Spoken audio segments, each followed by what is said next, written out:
Salman Rushdie, after publishing satanic verses and after the Ayatollah's fatwa for his execution, wrote this: "Doubt, it seems to me, is the central condition of a human being in the 20th century. We can no longer have a fixed, certain knowledge of anything. Everything is pervaded by doubt and uncertainty. And surely he is right. A common reaction to a decision or a suggested course of action is, where is the evidence to support doing this?" So we could call St. Thomas the patron saint of our age. We maybe feel comforted by St. Thomas and align ourselves with him, more perhaps than Peter or John. For the disciples of Jesus, his death wasn't merely a horrific execution of a dear friend. It was the end of their vision, the passion in which they had invested years of life. The death of Jesus must have felt like a giant betrayal or cruel trick. But then on Easter morning, some women claimed that the tomb where Jesus had been buried was empty and that they had actually seen him alive. Nonsense. Thomas must have figured that kind of thing just doesn't happen. Nothing but wishful thinking. Yet that evening, Jesus appeared to the other disciples. When Thomas returned, they excitedly reported to him, "We've seen the Lord." Now we don't know where Thomas was. Perhaps he was walking, trying to come to terms with the tragic events and what he was going to do. And do you blame him?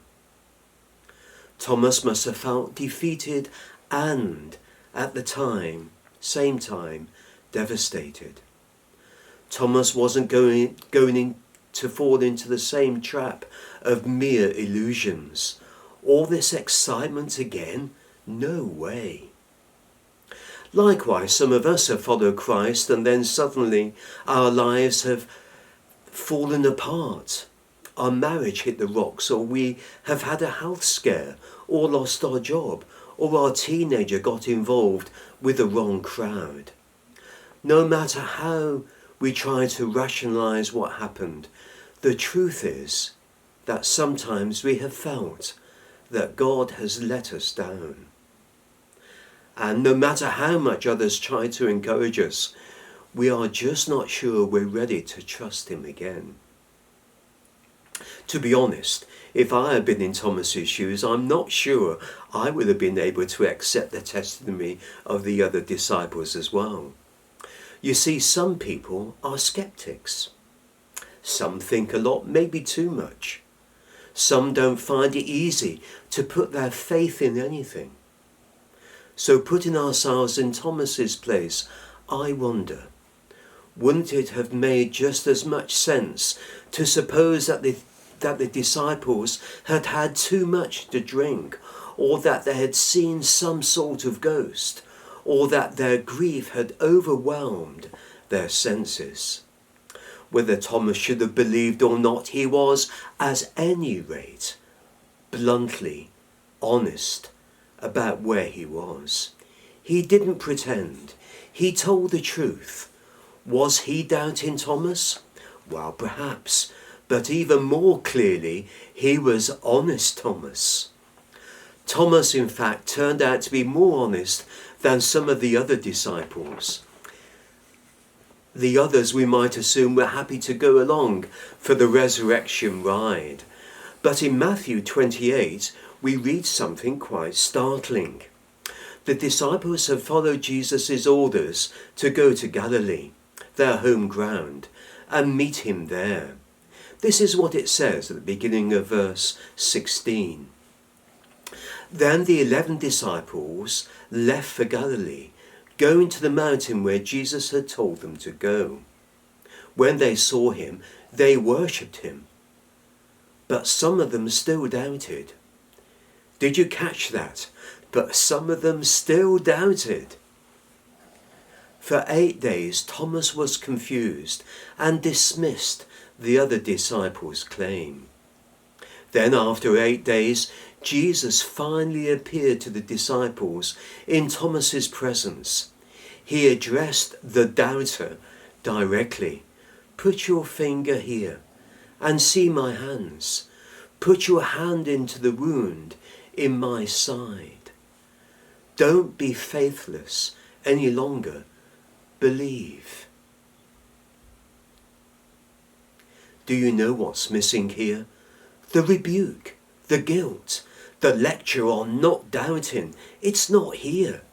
Jesus doesn't reprimand Thomas for his unbelief. Rather, he gently and mercifully offers Thomas exactly what he had wanted. Jesus met Thomas right where he was, and he offered himself to Thomas. Here, touch me and believe. It's curious, isn't it, that we're never told whether or not Thomas actually touched Jesus' wounds, but the silence of the text suggests he didn't. Confronted by the gracious presence and offer of Jesus, Thomas exclaimed, "My Lord and my God." He didn't need to touch Jesus after all, because the presence of his Lord had touched his heart. Importantly, Thomas said, "My Lord and my God." This makes him the first person in the Gospels, perhaps even the first person in all of history to confess Jesus not only as Lord, but also as God. Doubting Thomas, or better yet, honest Thomas, became faithful Thomas, believing Thomas, and bold Thomas. No matter where we are in our relationship with Christ today, the good news is that he meets us in that very place. In his time and in his way, he graciously draws us near to his heart, so we might know his love and grace again. The one who gave his life for us so that we might be forgiven, the one who was raised so that you might live forever, seeks a genuine, honest relationship with you. He wants not just a religious performance, but an intimate relationship and friendship. So no matter where you are on the road of faith, let the risen Christ walk with you today, tomorrow, and every day from now on. Amen.